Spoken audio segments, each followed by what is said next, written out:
Por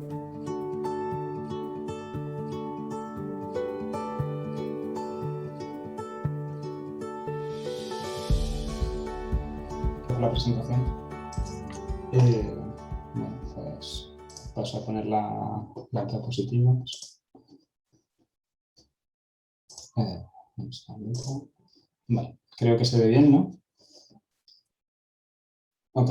Sí, pues como bien ha dicho Javier, bueno, este trabajo se enmarca en una colaboración que hemos hecho entre Terra Natura, Naturalis y la Universidad de Extremadura bajo el proyecto LIFE de gestión de cepas urbanas en Extremadura. En primer lugar, enmarcarlo dentro de este proyecto, este estudio que hemos hecho, se enmarca dentro de la acción 2 de estudios y caracterización de las hábitats de alimentación en las cepas urbanas y dormideros de Extremadura. Este es el marco en el que se empezó la colaboración entre nosotros, tanto en la universidad como el grupo de Terra Naturalis. Bueno, en primer lugar, ya se ha hablado mucho, la verdad, en todo lo que llevamos de congreso, del estado de las colonias. Extremadura cuenta aproximadamente con el 6% de la población total de cernícalos primillas que hay en España, lo cual es un número muy significativo. Y ya como comentó ayer en una de las ponencias José Luis González, parece que las estrategias que se están usando para la conservación de esta especie son esperanzadoras, es decir, que están dando buenos resultados. Gracias a todos los medios de implementación de conservación que se están haciendo, pues como he comentado, pues bueno, hay colonias que están claramente, se están manteniendo el número de individuos que tienen, otras incluso están aumentando de forma significativa el número de parejas que hay en estas colonias, pero siguen habiendo algunas colonias que están en retroceso, es decir, que el número de individuos que tenemos, pues parece que no avanza. De hecho, Manuel Pomarol esta mañana ha estado hablando de ciertas estrategias que están haciendo allí en Cataluña que parece que no tienen unos resultados tan buenos como lo que cabría esperar. En este contexto nosotros queremos dar una visión diferente a lo que se está dando hasta ahora en el Congreso y es la visión en la que nosotros trabajamos acerca de los parásitos que pueden estar afectando a esta especie. Nosotros trabajamos principalmente con malaria aviar. Unas pinceladas muy básicas sobre este parásito. Este parásito tiene 3 géneros principales: Plasmodium, Haemoproteus y Leucocitoson. Son géneros que cada uno de ellos es transmitido por un vector diferente. Uno lo transmite en los mosquitos, digamos, habitualmente llamamos mosquitos. Otro es por simúlidos, es decir, cada uno es transmitido por un vector específico. Una característica importante de este parásito es que tiene un ciclo doble. Una parte la desarrolla en el vector, la estaría desarrollando en el mosquito o en el simúlido en el vector que esté transmitiéndola, pero la parte que nos interesa a nosotros ahora mismo es la parte del ave, en donde este parásito se introduce dentro de los eritrocitos, dentro de los glóbulos rojos en la sangre, se multiplica dentro del eritrocito y es aquí donde empieza el problema, porque para poder liberarse rompe el eritrocito y esto hace que estos individuos infectados por malaria puedan sufrir graves procesos de anemia y otros factores asociados a esto. Como por ejemplo es una reducción de la condición corporal del individuo, afectando no solamente a su propia supervivencia, sino también a la reproducción. Es decir, si el individuo tiene una condición corporal más desfavorable, pues tendrá más dificultades a la hora de buscar alimentos o de poder proporcionar los alimentos necesarios o los recursos necesarios a sus polluelos. Y por otro lado, también se ha visto recientemente que también puede afectar directamente a la supervivencia de los individuos. De hecho, nosotros hicimos un estudio hace unos años en el cual vimos que, sobre todo en especies migradoras de larga distancia como es el avión común, los individuos que estaban infectados por malaria tenían una tasa de conseguir solventar o conseguir realizar el proceso de migración completo muy reducido. Entonces, esto también podría estar afectando directamente a algunas de estas colonias. Mateo en 2020, es decir, muy recientemente, ha determinado o ha encontrado que las colonias de quebrantahuesos se están viendo afectadas muy severamente por este parásito. De hecho, los cambios globales, tanto de temperatura como de uso de suelo, pueden estar afectando a la distribución y abundancia de los vectores. Es decir, que si los cambios ambientales que están habiendo del uso favorece un aumento en estos vectores, es probable que individuos que no estaban expuestos anteriormente a esta enfermedad lo estén, como es el caso de los polluelos de quebrantahuesos, que se ha detectado que incluso que la prevalencia media está entre el 4 y el 12% en estos individuos, reduciendo directamente el éxito en la supervivencia de estos individuos. Bajo este contexto nos hemos planteado 3 objetivos. Uno de ellos es comparar la condición física de 3 colonias de Cernicalotrimilla en Extremadura. Por otro lado, dentro de estas 3 colonias, también hemos analizado la prevalencia de infección por parásito malárico. Y por último, de los parásitos maláricos que detectamos en estos individuos, pues determinar el linaje concreto al que pertenecía. El trabajo se desarrolló en 3 colonias, en Extremadura, en Acedera, una colonia que desde 1997 ha sufrido un descenso bastante grande, a pesar de que los procesos de recuperación y de conservación que se están haciendo ahora están dando buenos resultados, pero sí que ha tenido pues, un descenso significativo. La Casa de las Enjaradas, donde la particularidad que tiene es que tiene una limitación de recursos tróficos bastante significativo. Y por último, el Silo de Trujillo, que es una cepa urbana, la verdad, muy favorable, que tiene unas condiciones actualmente en incremento en número de parejas que llega a las 130 parejas en estos momentos. De todas formas, ayer ya se habló ampliamente de estas colonias. La metodología que nosotros hemos utilizado para poder desarrollar y completar los objetivos que nos planteamos fueron cada individuo se anilló, se midió morfométricamente y se pesó para poder determinar la condición corporal. Esta condición corporal se hizo según un artículo publicado en 2010 de Pace y Green, en el cual se establece un Scale Body Mass Index, que es como una medida más precisa del estado de salud del individuo, que se podía relacionar con el estado de salud del individuo.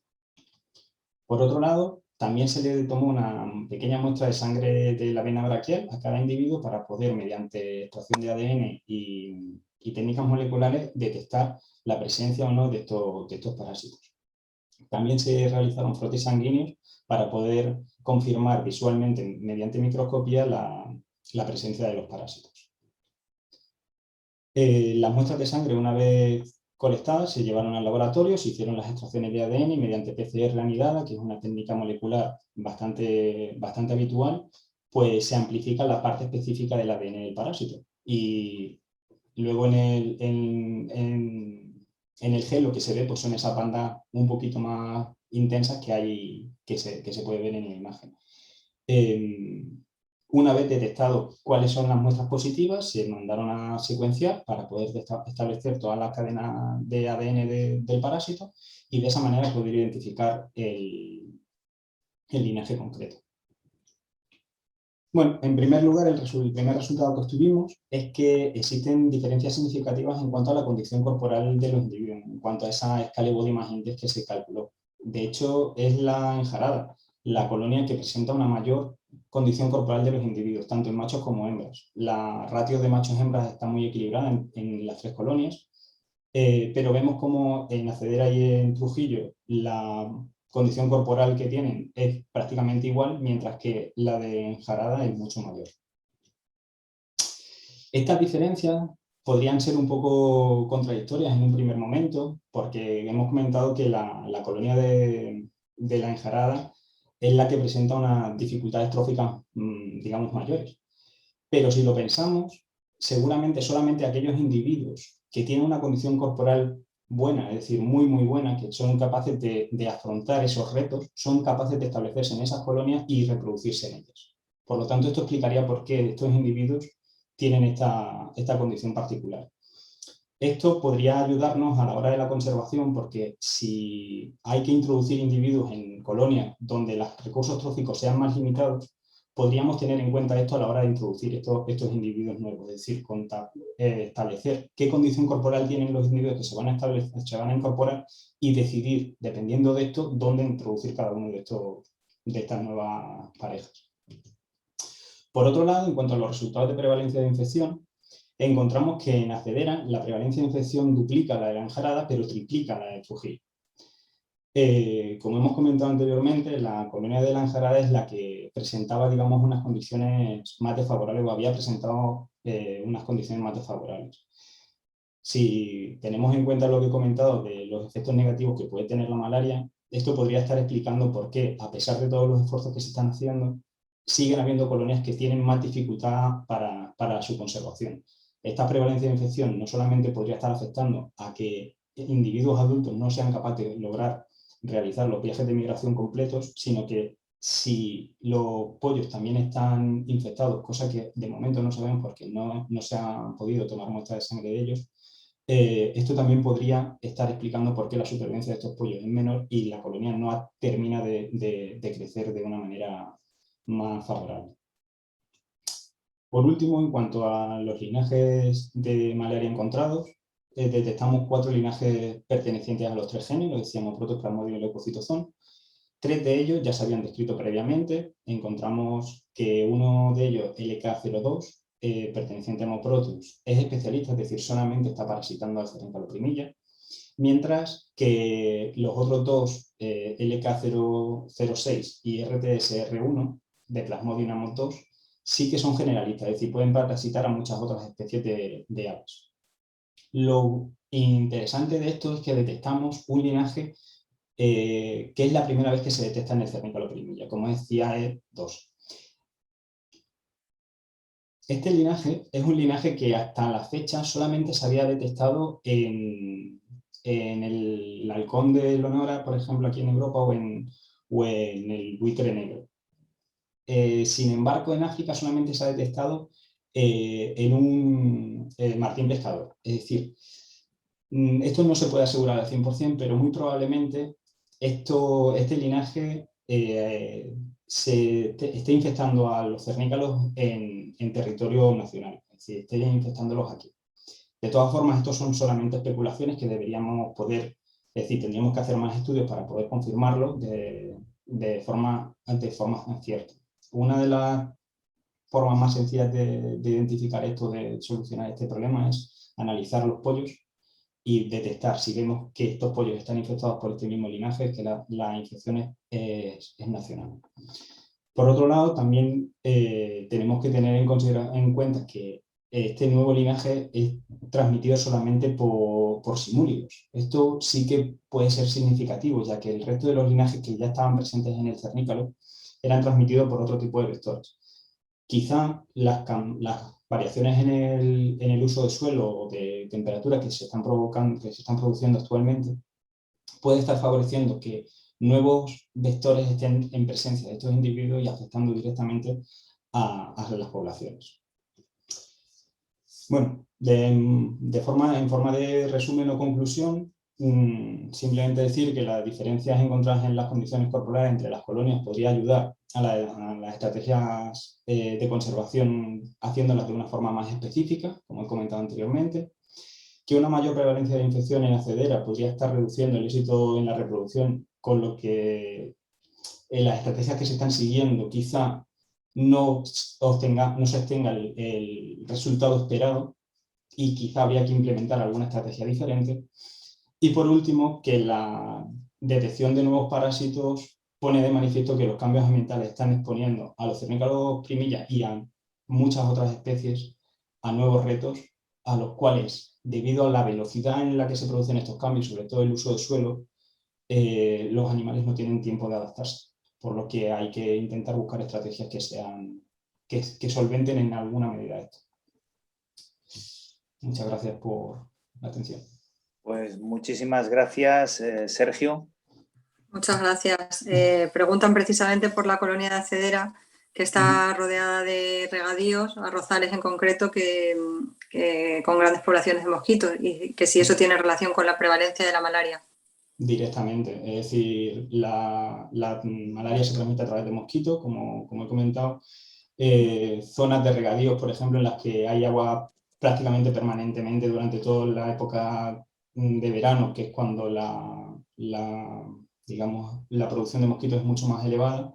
Esto favorece que haya muchísima más diversidad, no solamente abundancia, sino también diversidad, que es importante, porque si la abundancia aumenta mucho, pero ese mosquito que tenemos ahí solamente transmite un linaje en concreto, quizá el problema no sea tan grave. El problema es que la diversidad de especies también está aumentando. Es decir, la introducción de especies invasoras, que es muy visible en el caso de las aves, como por ejemplo la cotorra, también es un problema enorme con los vectores. Es decir, la introducción de mosquitos de forma accidental pues provoca pues, variaciones en las enfermedades que puedan sufrir estos individuos, a las cuales no están preparados.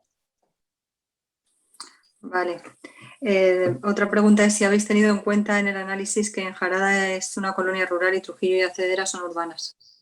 Se ha tenido en cuenta, es decir, en los análisis se han analizado los datos de forma individual, teniendo en cuenta cada una de las colonias. Lo que a mí es decir, el siguiente paso que queríamos hacer en esto es también no solamente tener en cuenta el tipo de uso que tenga la zona, sino también la distribución de alimentación, es decir, las zonas donde se alimentan los individuos, que también es importante. La colonia puede estar en un sitio concreto, pero si la zona de alimentación son zonas de arrozales o zonas de alta prevalencia de vectores, ahí también se pueden estar infectando. Ahí afectaría solamente a los adultos y no a los pollos. Por eso también es importante el tema de intentar analizar los pollos en un futuro próximo.